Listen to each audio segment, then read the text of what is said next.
la femme réalisa soudain que la belle-fille devant elle était une imposteur, car la vraie belle-fille avait une tache de naissance rouge derrière l'oreille. Mais depuis qu'elle avait quitté l'hôpital après avoir accouché, cette tache de naissance rouge avait disparu. Pour confirmer son soupçon, la femme acheta un bouquet de fleurs fraîches et rentra chez elle. La vraie belle-fille était allergique au pollen, mais maintenant la belle-fille ne montrait aucune réaction en voyant les fleurs. À ce moment-là, le fils a reproché à sa mère d'avoir apporté des fleurs. Ce n'est qu'alors que la belle-fille a réalisé qu'elle s'était trahie.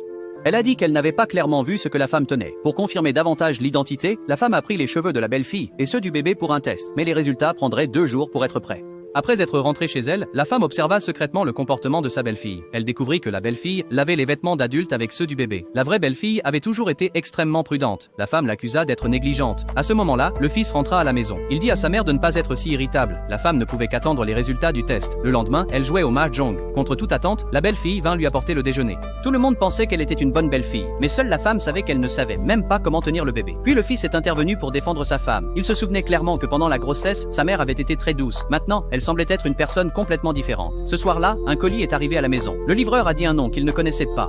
La femme a dit qu'il s'était trompé de personne, mais l'adresse était bien la leur. Puis la belle-fille est sortie en courant, disant que le colis était à elle. Même si le bébé n'avait plus de lait en poudre, la belle-fille dépensait encore de l'argent pour des articles de luxe. La vraie belle-fille avait toujours été économe. Peu de temps après, la femme remarqua une éruption cutanée sur la peau du bébé. Elle se demanda si la belle-fille se souciait vraiment de son enfant. Juste à ce moment-là, la femme reçut les résultats du test. En effet, elle et le bébé n'avaient aucun lien de sang. La femme rapporta le rapport à la maison. Elle décida de punir la fausse belle-fille.